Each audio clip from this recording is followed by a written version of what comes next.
involved with the American Cancer Society. It's only been a few months into it, and I can honestly say I don't know what took me so long to get involved. Like all of you, I have a story.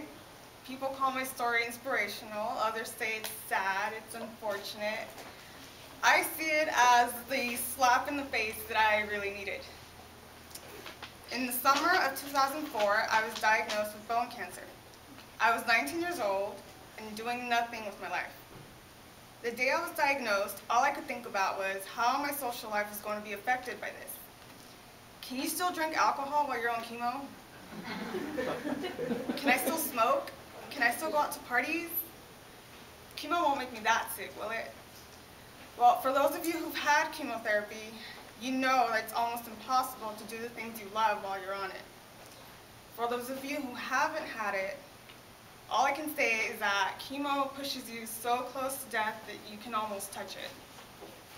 I endured 6 months of intense chemotherapy, and in the end, my doctors found that it failed. Chemo didn't work at all. My cancer was still growing, and by the end of those first 6 months, my doctors decided that my only chance for survival would be an above-knee amputation. I was devastated. I had a pair of high heels that I never got to wear. How on earth would I be able to dance on tables at bars if they take my leg? This wasn't fair at all. But by the time the day of the amputation arrived, I was in so much pain that I was begging my orthopedic surgeon to just take the leg. Just take it, I yelled. Just take this thing off of me. This isn't my leg anymore. I can't stand the pain. Just take it. And so he did. Shortly after they took my leg, we learned that the cancer had already spread to the lungs. Because we already knew that chemo wouldn't work, doctors had to surgically remove half of my left lung. I'm down to 1 leg and 1.5 lungs. I thought, do these guys really think that I'm going to make it? Well, somehow I did.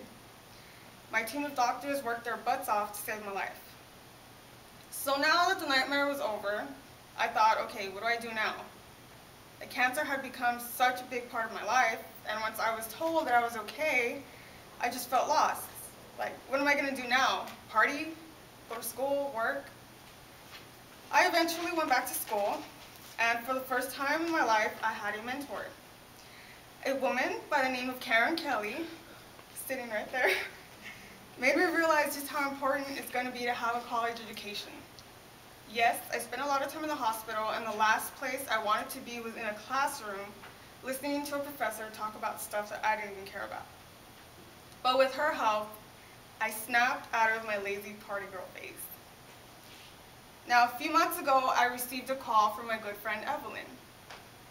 I knew that she was always doing stuff for the American Cancer Society, and I even dropped by Relay for Life in Santa Fe Springs.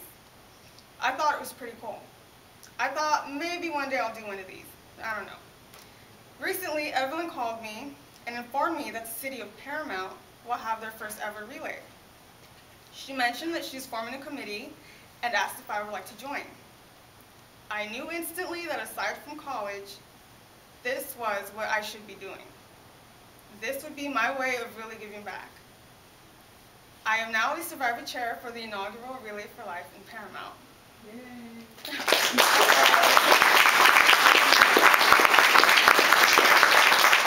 Now, I get asked a lot, why do relay? And for those who ask me, I say, why don't you relay? I relay because I have faith in the American Cancer Society. I have faith in every volunteer, and I'm truly grateful for what ACS has done for me when I was sick. I remember signing up for the Look Good, Feel Good program, Feel Better program, sorry. I was moved by how passionate those volunteers were. I was also impressed by how much free makeup I got. And after the program, I did in fact look good and feel better. So again, I don't know what took me so long to get here, but I'm here now. We're all here now. And now is the time for us to really come together, because I believe that if we really want to eradicate cancer from the world, home is a pretty good place to start. As a community, as a state, as a country, we all have it in us to celebrate, remember, and fight back. Good luck, Lakewood. I know you guys are going to do a really good job this year.